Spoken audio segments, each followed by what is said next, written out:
कुंभ राशि वाले बंधुओं, आप सभी का स्वागत है, अभिनंदन है मंथन भिंड यूट्यूब चैनल में। तो कुंभ राशि वालों, जरा ध्यान से सुनिए। अब सारा खेल पलट जाएगा। कुछ ऐसा विशेष आपकी कुंडली में हो रहा है जिसे यदि आपने समझ लिया और उसके अनुसार अपने जीवन में कुछ छोटे मोटे बदलाव भी कर लिए तो अब बड़ी से बड़ी मुसीबत भी आपका कुछ बिगाड़ नहीं पाएगी। परेशानियों से मुक्ति 100% प्राप्त होगी और एक बात निश्चित है कि पैसा बहुत आएगा, यानी अपॉर्चुनिटी बहुत बड़ी आने वाली है। अगले 3 से 5 दिनों में ग्रहों का कुछ ऐसा खेल हो रहा है जो बड़ा विचित्र है। इस खेल को समझ लो और इस खेल के अनुसार जीवन में क्या बदलाव लाने हैं ये भी जान लो। कोई नहीं बताएगा, सब भागते भागते बोलते हैं, जल्दबाजी में चिकनी चुपड़ी बातें करके निकल जाते हैं। बड़ी बातें, गहरी बातें, ठोस बातें कोई नहीं कहता, क्योंकि वहां जाने में परेशानी है। वहां जाने पर थोड़ी सी बुराई मिल सकती है, क्योंकि सत्य बात बोलेंगे तो कड़वाहट भी आएगी, वाणी भी कठोर होगी, क्योंकि सत्य इस कलयुग में बड़ा कठिन है, दुर्लभ है। हम वही करेंगे, सत्य बोलेंगे, जो बोलेंगे ग्रहों के अनुसार बोलेंगे। महामाई की कृपा है, जो उनकी अनुभूतियां हैं वो आपको बताएंगे। माई के दिए गए वचन और संदेश आप तक पहुंचाएंगे। आपको मन को कठोर करके, हृदय को मजबूत करके इस कार्यक्रम को देखना है। कुछ बातें कठोर कड़वी होंगी, कुछ बातें बहुत अच्छी होंगी, बहुत ही सुंदर होंगी, सुनने में आनंद आएगा। लेकिन एक बात निश्चित है कि चाहे कठोर हो और चाहे सुगम हो, लेकिन मार्ग अवश्य मिलेगा। हजारों लोगों को हमारे कार्यक्रम देखने से मार्ग प्राप्त हुए हैं, परेशानियों से मुक्ति के। आपको भी मिलेगा। यदि अब तक आपको लाभ माई की कृपा का मिल नहीं पाया है तो अब तैयार हो जाइए, कृपा प्राप्त करने का समय आ गया है। याद रखना कि देवी देवता भी केवल बोलने से, हे माँ हमारी सुनो, हे प्रभु हमारा कल्याण करो, इस तरह कहने से बात नहीं बनती।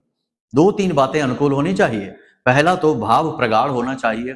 कोरी कोरी बातें करने से काम नहीं चलता कि हवाबाजी कर ली और अंदर ही अंदर मन में मैल भरा है, उल्टी सीधी बातें चल रही हैं। कुतर्क वितर्क भी खूब कर लेते हैं।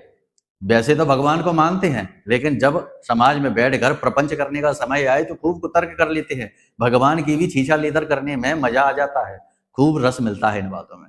यानी कि खुद ही कंफ्यूज हैं और भ्रमित स्थिति में जी रहे हैं तो भगवान का साथ कैसे मिलेगा। भगवान तो क्लियरिटी, स्पष्टता में रहते हैं, स्वच्छता में रहते हैं, एकवाद में रहते हैं, अनेकवाद में नहीं। तो कहने का मतलब यह है कि जब तक आपका मन पवित्र स्वच्छ नहीं होगा और एकात्म नहीं महसूस करेंगे ईश्वर के साथ, भगवान कुछ भी नहीं सुनेंगे। खूब चिल्लाते रहिए, मंदिर जाते रहिए, कुछ भी नहीं होगा। पहली चीज ये। दूसरी चीज ये है कि गुरु का आशीर्वाद भी होना अनिवार्य है। ये नहीं कि जब तक गुरु की बातें अच्छी लग रही हैं तब तक तो गुरु बहुत अच्छे हैं, और जिस दिन गुरु ने थोड़ी कड़वी बात कहनी शुरू कर दी, कठोरता दिखानी शुरू कर दी, पाबंदियां लगानी शुरू कर दी, उसी दिन से गुरु बुरे हो गए। गुरु के बारे में अनाप शनाप बातें शुरू हो गई। अरे हमें नहीं सुननी इनकी बात, ये तो कुछ भी कहते हैं, इनका दिमाग खराब है। इस तरीके की बातें करेंगे तो जब गुरु के प्रति ही भावहीन हो गए तो भगवान के प्रति क्या भाव लगाएंगे। तो भगवान नहीं सुनेंगे, चाहे कितना ही जोर लगा लें आप, ठीक है ना। क्योंकि गुरु वो मार्ग है जो भगवान तक पहुंचाने का कार्य करते हैं। उस रास्ते पर चलना ही पड़ेगा गुरु को समर्पण, ठीक है। और तीसरी, ग्रहों का अनुकूल हो जाना। क्योंकि ग्रह अनुकूल नहीं है, प्रतिकूल स्थितियों में है तो कितना ही कुछ भी करते रहिए, विफलता रहेगी। क्यों? कारण है इसका। कारण यह है कि निगेटिविटी। अब शनि और चंद्र का विष दोष यदि कुंडली में बना है तो निगेटिव स्थिति है, पूजा पाठ लगेगी नहीं। शनि और केतु का योग बना है तो ये आपके सारे पुण्य कर्मों को सूख जाएगा। ऐसा लगेगा कोई प्रेत पिशाच साथ में घूम रहा है। कोई नेगेटिव एनर्जी है जो सब कुछ सूख जाना चाहती है, आपके जीवन को भी समाप्त कर देना चाहती है। दूसरे के कर्मों की सजा आपको मिलेगी। आप चाहे कितने ही अच्छे बने रहिए, दुख मिलते रहेंगे। शनि राहु साथ है, गुरु राहु साथ है, मंगल राहु साथ है। बहुत सारी स्थितियां ऐसी हैं जो यदि जन्म पत्री में बन के बैठी हैं या गोचर में भी बन गई हैं तो कोई पूजा पाठ फलित नहीं होगी, चाहे कुछ भी कर लेना। तो कहने का मतलब यह है कि देखो, सारी बातें कौन बताएगा? गुरु बताएंगे। सारी बातें आप खुद तो जान नहीं पाएंगे कि भैया इतना सारा शास्त्रों का अध्ययन और दुनिया भर का ज्ञान इकट्ठा करेंगे तो कमाएंगे कब, जाएंगे कब, घर गृहस्थी कब देखेंगे। तो इसके लिए गुरु को साथ पकड़ा जाता है, गुरु के साथ रहा जाता है, गुरु की बात मानी जाती है। तो जो बात हम कह रहे हैं इसे समझ लेना। अब चाहे आप हमको गुरु माने या ना माने, लेकिन कम से कम इस पक्ष के हिसाब से तो सुन ही लेना कि धर्म की बात हो रही है, आध्यात्मिकता की बात हो रही है, शुद्ध बातें हो रही हैं, सत्संग हो रहा है। और सत्संग होना ही चाहिए। बिन सत्संग विवेक ना हुई।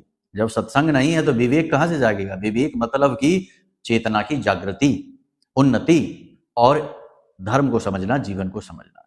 तो ये सारी बातें आज के इस कार्यक्रम में आपको हम बताएंगे। ग्रह की वो स्थितियां आपको बताएंगे जो विशेष लाभ देने वाली हैं। आपको अपॉर्चुनिटी आएंगी, आकस्मिक आएंगे, लेकिन धोखे भी आएंगे।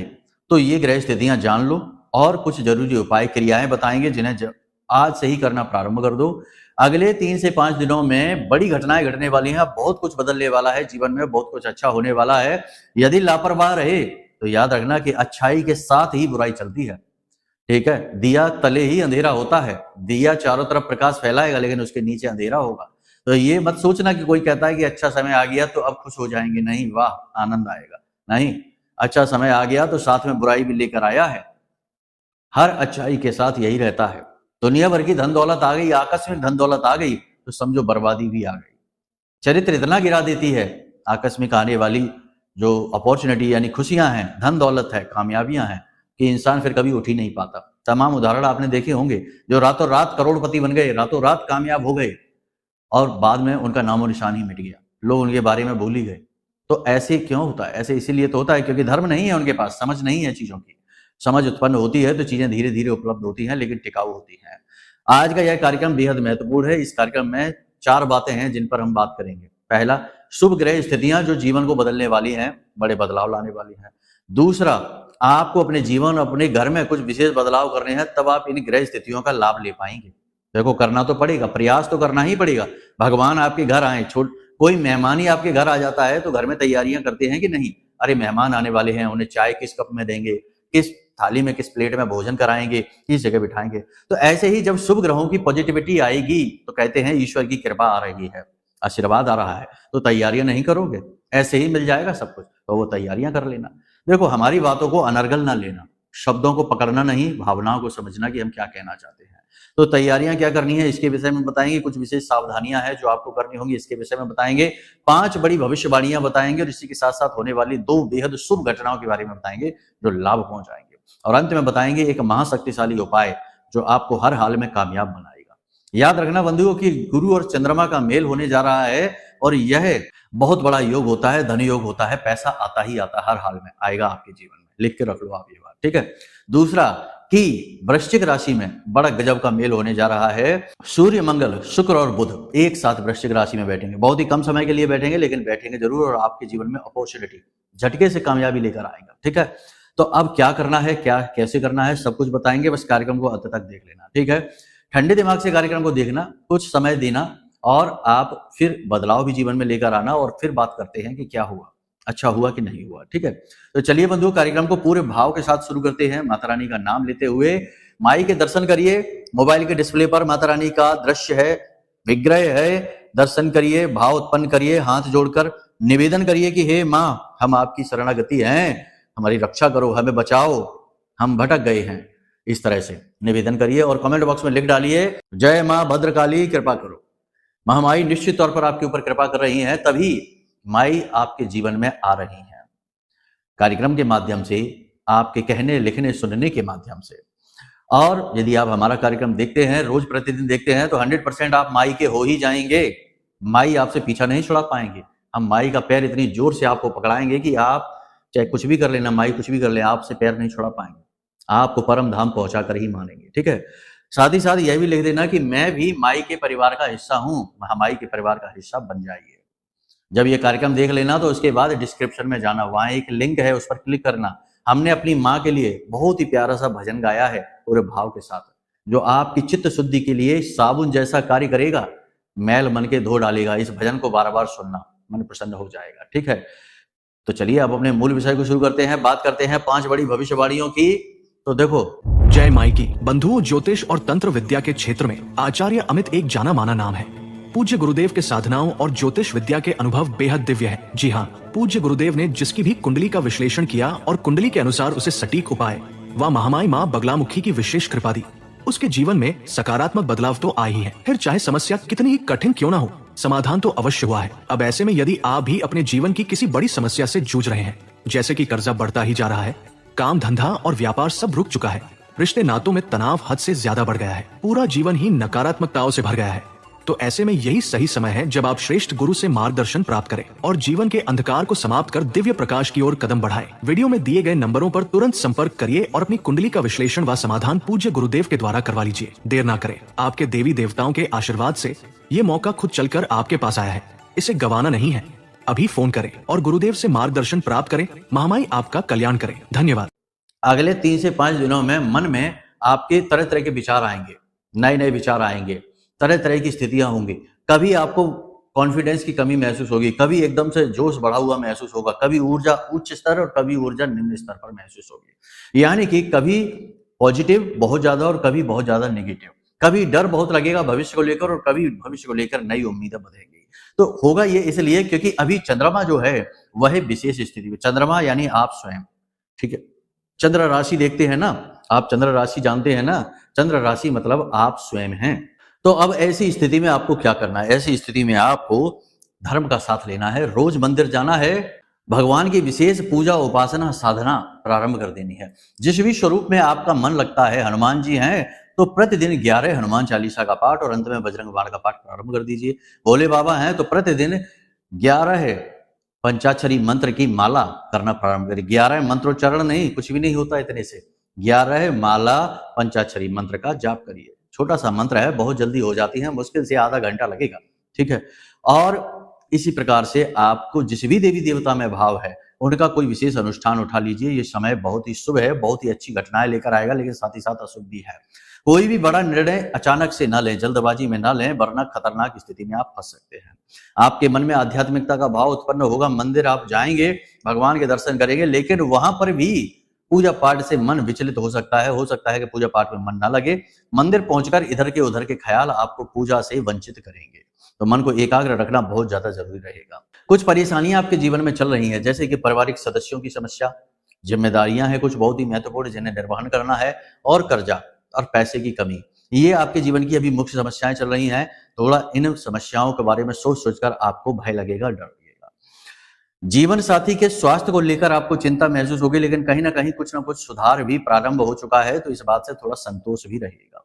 विवाह योग्य जो जातक हैं उनके विवाह तय हो जाएंगे, ये बात निश्चित है। जो बेरोजगार बैठे हैं उन्हें नौकरी 100% मिलने वाली है। अगले 3 से 5 दिनों में तैयारी कर लो, लेकिन मेहनत करना होगा। ये नहीं कि हाथ पे हाथ धरे बैठे हैं, गुरुजी ने कह दिया कि नौकरी लगेगी तो अब बस नौकरी लग जाएगी, मौज करो बैठो। नहीं, घर पर नहीं आएगी चलकर, आपको जाना पड़ेगा। सुदामा जी की तरह बेशक भगवान से लौ लगी है, भगवान के परम मित्र भी हैं, लेकिन ऐसा नहीं कि भगवान खुद चल के आ जाएंगे आपके घर, नहीं, आपको जाना पड़ेगा।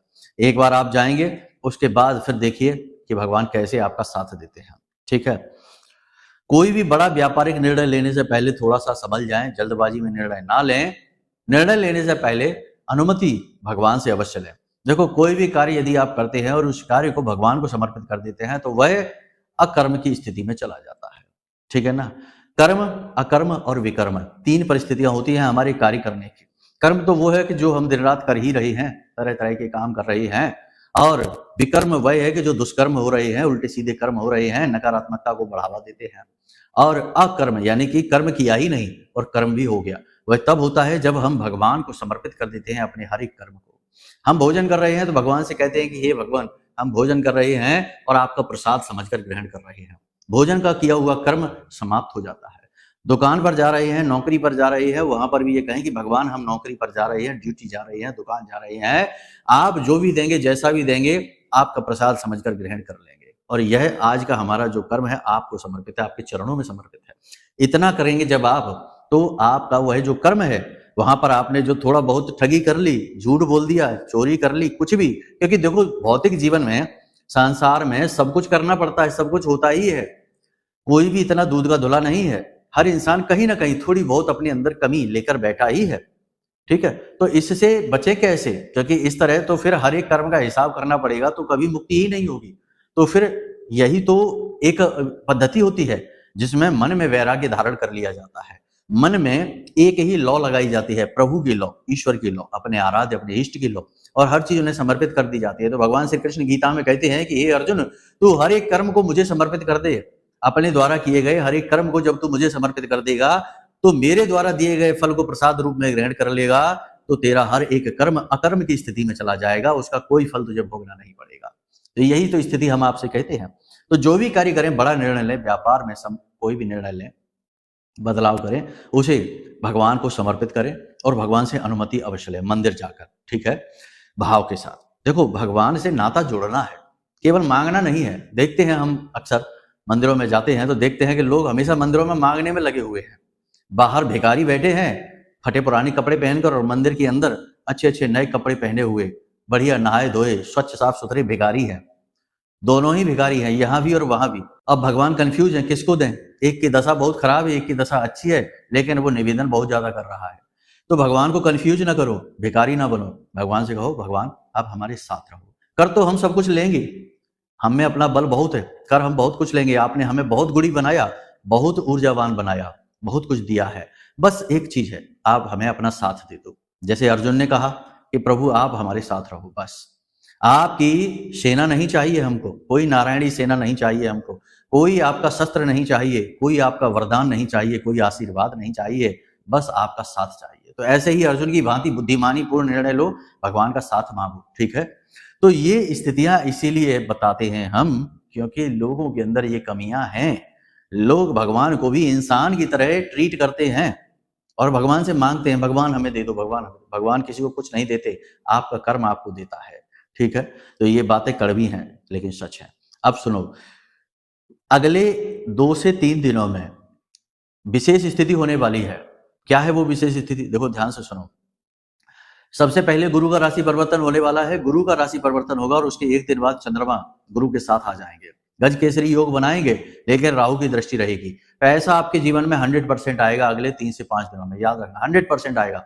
चाहे कर्जा लिया हो आपने, चाहे लोन का पैसा आया हो, चाहे आपका ही दिया हुआ पैसा आया हो, किसी भी तरीके से आए आपके पास पैसा आएगा। लेकिन अब यहाँ पर हम ये नहीं कह रहे कि कोई भर के बहुत बड़ी पोटली आपको पकड़ा जाएगा, नहीं। लॉजिक के साथ चलिए, तथ्यों के साथ चलिए, सत्यता को ना छोड़िए। असत्य बातें नहीं, असत्य वचन नहीं। आपका ही पैसा, आपका ही कर्म आपके पास आएगा, लेकिन उसे संभाल कर रख पाना कठिन होगा, क्योंकि दृष्टि राहु की पड़ी है। आपकी किसी विशेष फैसले की वजह से वह पैसा फिसल भी जाएगा, आपके ऊपर कोई आपत्ति आने की वजह से वह पैसा निकल भी जाएगा, आपकी किसी गलती, किसी बेवकूफी की वजह से वह पैसा आपके हाथों से फिसल भी जाएगा।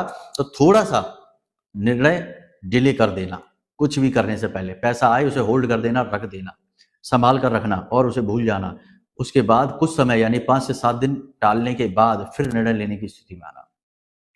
ऐसा हम क्यों कह रहे हैं कि आप कोई गलत निर्णय ले सकते हैं? क्योंकि यहां पर एक स्थिति और बन रही है कि चंद्र गोचर के बाद अगले दिन बुध का गोचर हो रहा है वृश्चिक राशि में, और यहाँ पर सूर्य, बुध, मंगल और शुक्र एक साथ बैठे हैं। तो यहाँ पर सूर्य और बुध जो है ना, वो अग्नि के कारक है। अग्नि के कारक होने की वजह से ये आपके अंदर ऊर्जा को बढ़ाएंगे, कुछ करने की, कुछ कर गुजरने की क्षमता को बढ़ाएंगे, आपके अंदर जोश को बढ़ाएंगे। ऐसे भाव डालेंगे कि जल्दी से कोई निर्णय लो, कुछ बड़ा काम कर डालो, एक्स्ट्रा में इनकम जनरेट करने के लिए कुछ कर डालो, विदेश यात्रा कर डालो, ये कर लो, वो कर लो। बड़े बड़े विचार आपके मन में उत्पन्न होंगे, लेकिन इन विचारों पर भी हानि आ सकती है, इन विचारों को भी क्षति हो सकती है राहु की वजह से, क्योंकि राहु जल्दबाजी का देवता है, नकारात्मकता का देवता है। इसीलिए तो कहा जाता है जल्दबाजी का काम शैतान का। और शैतान कौन है? राहु ही तो है। सबसे ज्यादा दुष्ट प्रवृत्ति ग्रहमाला में राहु के पास ही है, वह कभी किसी का भला नहीं होता। तो यहाँ पर आपको संभल कर रहना है। 5 से 7 दिन रुक जाएंगे, उसके बाद निर्णय लेंगे तो निर्णय सही साबित होगा, ठीक है। अभी जो धन आ रहा है उसे आने दो, जो मौके अवसर आ रहे हैं उन्हें पहचानने की कोशिश करिए। नौकरी अवश्य लगेगी, बस तैयारी बनाकर रखना, और अपॉर्चुनिटी, मौके जैसे भी आए उन्हें लपक लेना, छोड़ना मत। आपका ट्रांसफर हो सकता है, जो नौकरी कर रहे हैं उनका ट्रांसफर हो सकता है, पदोन्नति हो सकती है, किसी प्रकार से आपको पॉजिटिव बेनिफिट अपनी नौकरी में मिलेंगे। लेकिन एक तरफ पॉजिटिविटी है, दूसरी तरफ नेगेटिविटी भी है। आपके शत्रु बढ़ जाएंगे, उच्च अधिकारियों के कान भरेंगे आपके खिलाफ, और आपके लिए नकारात्मक वातावरण भी तैयार करेंगे। तो थोड़ा सा संभल कर रहना है, अपनी बातें किसी को नहीं बतानी है, किसी को अपना हितैषी मत समझ लेना अपने कार्यस्थल पर, क्योंकि जो स्थिति हम आपको बता रहे हैं वह स्थिति आपकी किसी गलती की वजह से उलट भी सकती है। आपकी की गई मेहनत का फल चोरी हो सकता है, आप मेहनत करेंगे, फायदा किसी और को हो सकता है। तो थोड़ा सा चालाक बन जाना, थोड़ा सा अलर्ट हो जाना। होशियारी, चालाकी अपने बचाव के लिए बहुत ज्यादा आवश्यक है, आपको उसे करना ही होगा, यह आपके लिए बेहद जरूरी है। तो थोड़ा सा चालाक हो जाना, थोड़ा सा माइंड गेम खेलना, लोगों को समझने के बाद ही उनके साथ बर्ताव करना, ठीक है ना। हर एक के साथ एक जैसा बर्ताव नहीं, इमोशनल नहीं। हर इंसान आपके जैसा नहीं है, भोला भाला नहीं है, भावुक नहीं है। लोग बहुत चालें चलते हैं, षड्यंत्र रचते हैं, अपना होकर छलने की पूरी कोशिश करते हैं, मतलब निकालते हैं। आप इस परिस्थिति में, इस समय और काल पर आत्म मूल्यांकन करेंगे, अपने भले बुरे का अच्छी तरीके से अनुभव करेंगे, फूंक फूंक कर कदम रखेंगे। अचानक से आपकी मुलाकात किसी व्यक्ति से हो सकती है, सावधान रहना है। अगर वह व्यक्ति आपको कोई बड़ी योजना बताता है, किसी स्कीम के बारे में बताता है। ठीक इसी के साथ साथ किसी धार्मिक व्यक्ति से आपकी मुलाकात होगी, कोई मेहमान आपके घर में आ सकते हैं, घर में आपके किसी प्रकार का धार्मिक या मांगलिक कार्यक्रम हो सकता है। विवाह योग्य जो व्यक्ति हैं उनके लिए खुशखबरी आपको प्राप्त हो सकती है, विवाह उनका ठहर सकता है, तय हो सकता है आपके घर में, आपके परिवार में आपके भाई बहनों के साथ में थोड़ा तनाव हो सकता है। प्रॉपर्टी को लेकर या पैसों के हिसाब किताब को लेकर थोड़ी सी स्थिति बिगड़ सकती है। तनाव से बचने के लिए आपको बड़ी बुद्धिमानी से बोलना होगा। आपके द्वारा कही गई बातों को अनर्गल लिया जाएगा, उल्टी सीधे मतलब निकाले जाएंगे। परिवार में चाहे कितना ही पॉजिटिव वातावरण हो, कितना ही अच्छा वातावरण हो, लेकिन कहीं ना कहीं आपको इग्नोर किया जाएगा। आपको ऐसा लगेगा जैसे कि आपसे केवल अपना मतलब निकाला जा रहा है और आपसे दूरी बनाई जा रही है, आपकी अनदेखी की जा रही है। जो लोग विदेश जाना चाहते हैं उनके बारे में अच्छी खबर है, वो विदेश जा सकते हैं, अवसर बनेंगे।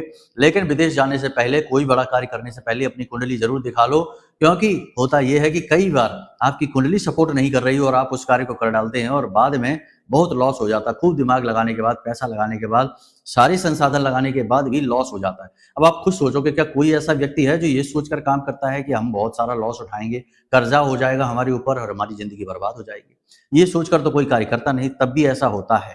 क्यों होता है? क्योंकि लोग वो काम करने लगते हैं जो उनकी कुंडली सपोर्ट नहीं करती है और फिर वो फंस जाते हैं। और ऐसा वो क्यों करते हैं? ऐसा भी करते हैं, इसका कारण ये है कि प्रभाव में आकर, या तो कोई आपके पास आसपास ऐसा व्यक्ति है जो आपको प्रेरित कर देता है, या कोई व्यक्ति आपके साथ गेम यानी दिमागी खेल खेल देता है आपको फंसाने के लिए, अपना मतलब निकालने के लिए, या कोई आपको सीढ़ी बनाकर प्रयोग करता है, आपको सीढ़ी बनाकर आगे बढ़ जाता है, आप फिसल जाते हैं, नीचे गिर जाते हैं। तो ऐसी स्थितियां बनती तब है जब आपको अपने ग्रह नक्षत्रों का ज्ञान नहीं, कुंडली का ज्ञान नहीं, महादशा अंतरदशा का ज्ञान नहीं, पाप ग्रह दोषों का ज्ञान नहीं है। तो ये जरूर करो, अपनी कुंडली आज ही दिखाओ। कुंडली दिखाएंगे तो बहुत सारी चीजों से, मुसीबतों से बच जाएंगे और बहुत सारी अपॉर्चुनिटी जीवन में खुद खींच कर लेकर आएंगे। याद रखना कि आपको भगवान ने सारी शक्तियां दे रखी हैं, इसीलिए तो अहम ब्रह्मास्मि का भाव हमारे वेदों में लिखा गया है, क्योंकि भगवान ने आपको ब्रह्म तुल्य ही शक्तियां दी हैं और आपके अंदर जो जीव बैठा है वह भी ब्रह्म का ही एक स्वरूप है। उस ब्रह्म रूपी बड़े दिए से आप जलने वाले छोटे दिए हैं, तो आपके अंदर भी वही अग्नि है, वही जीव है। तो कहने का मतलब यह है कि ईश्वर की शक्तियों का आप प्रयोग कैसे कर पाएंगे? जब आपको सद्बुद्धि आएगी। ये जो ज्योतिष है, ये जो ग्रह नक्षत्र हैं, ये सब क्या है? ये ब्रह्म का ज्ञान ही तो है। वेदों का ज्ञान क्या है? ब्रह्म का ज्ञान ही तो है। और ज्योतिष तो एक जागृत शास्त्र है, आज के कल और समय की भी गणनाएं करता है, तो आज के समय से रिलेवेंट है। तो कहने का मतलब यह है कि अपनी कुंडली दिखाएंगे तो बहुत कुछ पा जाएंगे और बहुत सारी मुसीबतों से बच जाएंगे। ठीक है, कुंडली दिखाइए। साथ ही साथ महामाई का यह महारक्षा कवच है, जो हमने आप जैसे लोगों के लिए, जो लंबे समय से एक ही तरीके की समस्या से जूझ रहे हैं और बहुत नेगेटिविटी जीवन में महसूस करते हैं कि भाई हर बात में अड़चन, हर बात में रुकावट। 100 लोग किसी बात में जाएंगे, किसी कार्य में जाएंगे, 99 कामयाब और आप असफल। तो हर बात में असफलता, रुकावट अगर आप महसूस करते हैं तो यह महारक्षा कवच आपके लिए संजीवनी बूटी के समान है। हमारी साधना की शक्ति, बल इसमें समाहित है। महामाई के सिद्ध मंत्रों से यह जागृत है, अभिमंत्रित है। ठीक है, तो इस रक्षा कवच को आप मंगाएंगे, आप इसका प्रभाव महसूस करेंगे। तो कुंडली आकलन कराइए, महारक्षा कवच मंगाइए और उद्धार पा जाइए, देवी शक्ति आपके साथ आ जाएगी। ठीक है, इन चीजों को आपने समझ लिया। जो बातें यहाँ पर हम आपको बता रहे हैं वो आपके गोचर चार्ट को देखकर बता रही हैं। जन्म पत्री में ठीक इसके उलट स्थितियां भी हो सकती हैं, तो जन्म पत्री बहुत महत्वपूर्ण है। ठीक है, सबसे पहली चीज आप ये करो, आज जब आप इस कार्यक्रम को देख रहे हैं तो कल ही आप ये कर लेना कि ईशान कोण में चांदी के पात्र में हल्दी मिले चावल रखो। चांदी का कोई पात्र ले लो, गिलास ले लो, प्लेट ले लो, कटोरी ले लो, कुछ भी ले लो जिसमें चावल रख सके, उनमें थोड़ी हल्दी मिला लेना, हल्के पीले कर लेना। इसे आप अपने घर के ईशान कोण में रखो। ईशान कोण जो है वो गुरु का कोना होता है, भगवान भोलेनाथ का भी कोना होता है। गज केसरी योग जो इस समय आपके गोचर चार्ट में बनेगा, आप इसे अपने घर में भी बना लो, इसका विशेष लाभ आपको मिलेगा, बहुत ज्यादा लाभ मिलेगा। ठीक है, आग्नेय कोण यानी आग्नेय कोण होता है ईशान कोण यानी कि पूर्व दिशा और उत्तर दिशा के बीच का कोना। आग्नेय कोण यानी पूर्व दिशा और दक्षिण दिशा के बीच का कोना। तो आग्नेय कोण में आपको क्या रखना है? माता लक्ष्मी की एक फोटो लगा लो। ठीक है, ऊंचे स्थान पर लगाना, दीवार में ऊंचाई पर लगाना, जिसमें माता लक्ष्मी बैठी हो लाल वस्त्र में हो और अपने हाथ से धन की वर्षा करवा रही हो, ऐसी फोटो आग्नेय कोण में आप लगा लो। बहुत ज्यादा आवश्यक है, क्योंकि भाई शुक्र का कोना होता है, शुक्र एक्टिवेट हो जाएगा। शुक्र को माता लक्ष्मी का ही स्वरूप माना जाता है। इसी प्रकार वायव्य कोण, अब वायव्य कोण क्या है? वायव्य कोण समझो कि जो उत्तर दिशा है और पश्चिम दिशा है उसके बीच का जो कोना है, वहां पर आप एक पात्र रखो, पीतल का लोटा एक रख लो, उसमें जल, स्वच्छ जल भरिए और उस स्वच्छ जल में एक लौंग का जोड़ा, एक इलायची का जोड़ा, 4 काली मिर्च और एक जायफल कूट कर, तोड़ कर उसमें डाल दो, पीस कर उसमें डाल दो और उसके बाद आप इसे वहां रख दो 24 घंटे के लिए। और अगले दिन सुबह इस जल को अपने घर के दरवाजे पर सिंचित कर दो। माता लक्ष्मी की विशेष कृपा हो जाएगी, धन आएगा खिंचकर चुंबक की तरह। जो सामग्री इसमें से बचे थोड़ी बहुत, उस सामग्री को घर के पवित्र पौधों में, जैसे तुलसी का पौधा, केले का पौधा, इनकी जड़ों में आप डाल दो। इसी के साथ साथ नैऋत्य कोण जो होता है, नैऋत्य कोण कौन सा है? घर का जो दक्षिण दिशा है और पश्चिम दिशा है, उसके बीच में जो कोना है उसे नैऋत्य कोण कहते हैं। वहां पर कामधेनु गाय, जिसे सुरभि गाय भी कहते हैं, इस गाय को वहां रखो। अब क्या करना है? एक मूर्ति लेकर आनी है, तस्वीर भी लगा सकते हैं, लेकिन मूर्ति ले आए वो अति उत्तम है। तो एक मूर्ति लेकर आए, पत्थर की या धातु की ठोस मूर्ति होनी चाहिए। इस कामधेनु गाय की मूर्ति को आप घर के ईशान कोण में रख दो। उत्तर दिशा की ओर इसका मुख रखना या पूर्व दिशा की ओर इसका मुख रखना। इन 4 चीजों को अपने घर में आप कर लो। इसी के साथ साथ हरिद्र तिलक के बारे में हमने आपको बताया था। इस हरिद्र तिलक को भी प्रतिदिन लगाना प्रारंभ कर दो और आप देखो कि कैसे अगले 3 से 5 दिन में आप इतिहास लिख दोगे, वो कर लोगे जो अब तक आप जीवन में कर नहीं पाए हो। बड़ा चमत्कारी प्रयोग है। लेकिन एक बात यहां पर हम पहले ही आपको बता दें कि 2 कंडीशंस अप्लाई होती हैं। पहली कि आपकी कुंडली में कोई पाप ग्रह योग नहीं होना चाहिए। अगर कुंडली में पाप ग्रह योग है तो वह बाधा है, और बाधा जब तक हटेगी नहीं तब तक उपाय, क्रियाएं, पूजा पाठ, अनुष्ठान कुछ भी काम करेगा नहीं। दूसरी चीज कि आपका भाव पवित्र होना चाहिए, ठीक है। ये नहीं कि एक तरफ तो आप उपाय कर रहे हैं, दूसरी तरफ आप जिंदगी को कोस रहे हैं, अपने आप को, अपनी किस्मत को, अपने भाग्य को, देवी देवताओं को कोस रहे हैं, और मांस मच्छी और शराब, सट्टेबाजी और वेश्यावृत्ति और उल्टे सीधे ना जाने क्या क्या कर्म में लिप्त हैं, दिन भर झूठ बोलते हैं। नहीं, ऐसा नहीं, शुद्धता रखनी है। तो ये 2 कंडीशन अगर आप मानते हैं, शर्तें मानते हैं, और तो बाकी नैतिकता के जो नियम है वो मानेंगे, तो फिर आप देखिए चमत्कार होने वाला है, ठीक है। तो यहां तक सारी बात आपने समझ ली है। अब यदि आपको कोई सहायता चाहिए, कुंडली आकलन कराना है, महारक्षा कवच पाना है, मच्छमड़ी, जो हमने विशेष मच्छमड़ियां मंगवाई हैं अपने सबसे विश्वसनीय सूत्र से, हमारा शिष्य ही है, उसी से मंगवाई हैं और उन्हें जागृत अभिमंत्रित किया है। राहु के सारे दोषों को समाप्त करने की शक्ति है इस मच्छमड़ी में। तो ये मच्छमड़ी यदि मंगवाना चाहते हो और यदि किसी प्रकार की अन्य सहायता, मार्गदर्शन चाहते हो, तो नंबर वीडियो में है, इन नंबरों पर फोन कर लो। आपकी सारी सहायता की जाएगी, आपके जीवन को सरल बनाया जाएगा। हर प्रकार से हम आपके लिए तैयार हैं। माता रानी ने हमें इसीलिए यहाँ बिठाया है, आपकी सेवा के लिए, जन कल्याण के लिए। एक साधक का यह भी कर्तव्य होता है, उसे इस स्टेज से भी गुजरना पड़ता है। जन कल्याण का जो मंच है वह दिया जाता है और फिर उसके बाद उससे उसे आगे बढ़ाया जाता है। तो जब तक माई ने यहाँ बिठाया है, लाभ ले लीजिए। हजारों लोगों ने लाभ ले लिए हैं, जीवन में मुस्कुराहट आई है, अब आपकी बारी है, ठीक है।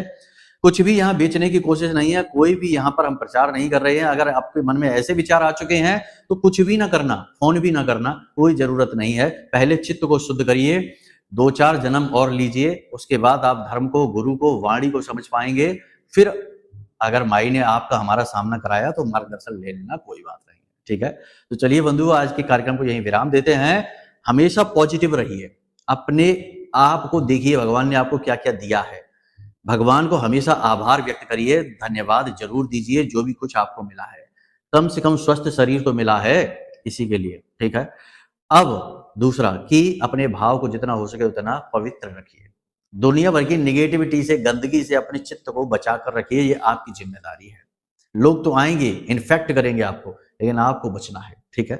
तो चलिए बंधु, प्रेम से बोलिए जय माई की, जय मां बगलामुखी। हमारे प्रिय और परम पूज्य आचार्य जी ने अपनी साधनाओं के अनुभवों पर आधारित शक्तिशाली उपाय और क्रियाओं के माध्यम से हजारों लोगों के जीवन को पूरी तरह से बदला है। आचार्य जी के द्वारा बताया गया हर एक उपाय इतना सटीक और कारगर होता है कि जो भी इसे पूरे भाव के साथ कर लेता है, उसे साक्षात महामाई की कृपा और आशीर्वाद प्राप्त हो जाती है। इसलिए निसंकोच इन उपायों को पूरे भाव के साथ करिए, आपका कल्याण होगा। जय माई की।